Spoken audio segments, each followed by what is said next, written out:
Hey guys, it's Ed Bud here and welcome back to the channel. Today I've got a video of my top 5 running shoes of 2020 so far. Everybody likes a top 5 list and I am no different. So behold today the best foot protecting, kitten soft upper, squashy midsole, tyre rubber outsole, shoe based beguilements of 2020 so far. So to create such a list, I've consulted my spreadsheets, racked my brains, relived my memories, and interrogated my thoughts. This list is not only based on my initial scores, but overall fit and feel of the shoes, but also the perceived versatility and value to not only myself, but to you guys out there, the running community. First, I have 2 honourable mentions. These shoes didn't quite make the top 5, but I want to talk about them too. A great all-rounder and performer, favourite of mine, the Saucony Triumph 17. Super cushioned and super plush upper. A really good all-rounder from Saucony, only let down by quite a bit of weight and an upper that's perhaps a little bit too thick for those warmer climates. Second honourable mention goes to the New Balance Fuel Cell TC. A superb shoe with great cushioning, some real drive in this one. A very comfortable upper, let down by perhaps a slightly too expensive price tag. I still love you though. So let's get to the top 5 list. Shoe number 5 is the Nike Air Zoom Alphafly Next Percent. Yes, I know it's stupendously expensive. That's why it's at number 5 on the list today. I love the Atom Knit, feels like a glove around your foot. Certainly super light on foot. Yes, I know it's a little bit heavier than the Vaporfly Next Percent, but I really don't feel that you feel it on foot. Lots of people have said, yeah, I can feel that it's heavier. I'm not even sure they've actually worn the shoe. I think in wet or very humid conditions you are going to benefit from that Atom Knit. It really is like very breathable. I can see your legs getting a bit of a boost, certainly towards the end of a very grueling race, from those AirPods in the forefoot of the shoe. I think the midsole's excellent. I don't feel it's too high. I think it's actually a more stable shoe than the Next Percent or the 4% Flyknit, but it's that crazy price that does bring it down. I love you, but you're just too expensive. Position number 4 is the Beacon 3. So only recently released, this fresh foam all-rounder is perfect for those long, slower runs, or if you fancy picking up the pace. You know I love a versatile shoe, and I certainly think that the Beacon is that. New Balance have stuck to that tried and tested formula in this shoe. I found the positioning and the pads and the rubber just a little bit different. I know that pattern's a little bit different. Certainly feels a bit more grippy to me. They've certainly got rid of those slippy insoles as well. No problems with those coming out the back of the shoe. Certainly the upper has some nods to the 1080 V10 in terms of its stylings, and that's no bad thing. I thought the 1080 was a really good looking shoe. So some basic refinements to an already really great model, and at around £100 retail I think this is a model I can recommend to many runners. You've got a reasonable stack height here, it's not too crazy. You're going to get some good durability out of this shoe if previous versions are anything to go by. Heel to toe drop makes it quite flexible and versatile, certainly raceable with that quite lightweight feel. That's why it's number 4 on my top 5.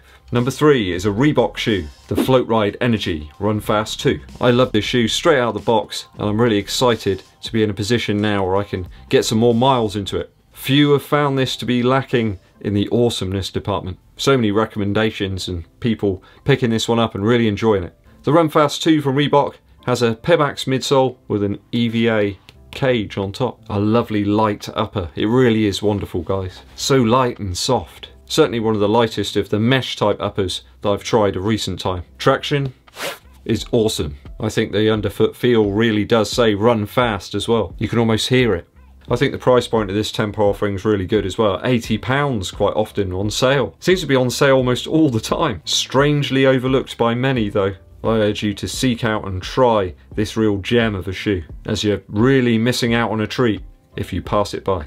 Position 2 then, let's hear a drum roll, is the Saucony Endorphin Pro. This is a shoe I didn't have massive expectations for. When it first got unveiled I just thought it's just going to be another sort of rocker type shoe, but it's good. It's really good. This Pebax midsole Behemoth really hit a home run for me straight away. It's certainly the Mercedes of running shoes if you ask me, a Michelangelo of carbon plate majesty. The white mutant colourway is superb if you ask me. I think it looks great. It does scream 80s a little bit, and yeah, I'm a bit of an 80s child. In fact, I don't really think I've moved forward much beyond the early 90s in fairness, and I'm quite happy to stay there. The greeny blue midsole, the extra laces, the small subtle details like the suede on the tongue. A dope sneaker for sure. After my 10-mile test in this one, it really does shine. Getting up towards my half-marathon target pace just feels real good. A great shoe with a more traditional ride, but with race credentials. The carbon plate is subtle, but really comes into play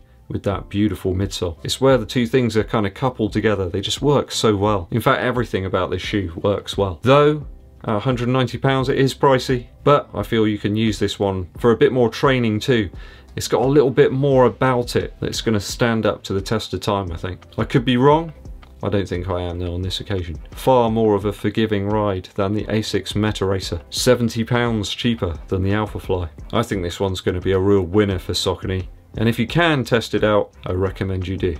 So, top position for many, many runners this year. You know I try to think about other runners as well, rather than just me when I review these shoes. Number one is the Adidas SL20. I don't think you can do better for the price you can currently pick this shoe up. Some people have been picking these up for about £45. It's ridiculous. Super lightweight. I think you can train in this shoe, you can race in this shoe, it will handle just about anything. Some people have found it doesn't quite have enough cushion for them. I'm not really sure they got the same shoe as me. It just feels really responsive and forgiving and everything you want in a shoe. I kind of love the way it looks aesthetically as well. It's got a great look. Certainly this colorway, it really pops. How can Adidas sell it at such a low price? I just don't understand. A really lightweight upper. I think the outsole is going to be nice and durable. You've got Continental rubber there, but the secret of the great nature of this shoe is that light strike midsole. It appears firm when you first pick it up, but once you get it underfoot, your opinion soon changes. I only hear great things from a range of runners about the SL20. All sorts of different paces and abilities considered. So many runners like this shoe, and I was no different. I think even at its retail price of £100 is still a great shoe. It still stands above loads of others. So far in 2020, the Adidas SL20 is my top shoe. I just don't think you can go wrong with that one. So viewers, what are your top shoes of 2020? Head to the comments in this video or at the post on the community section of the YouTube channel. Let me know your top fives. I'm going to collate all of them together and produce a new video, the viewers' top 5 shoes of 2020 so far. Thanks for watching through to the very end of the video today, guys. I really appreciate it. If you haven't done so already, please hit that subscribe button and click the bell for notifications of when I launch my new videos. It really helps the channel out a huge amount if you give this video a thumbs up like. Please share it with your running buddies. My name's Ed Budd, and I'll be seeing you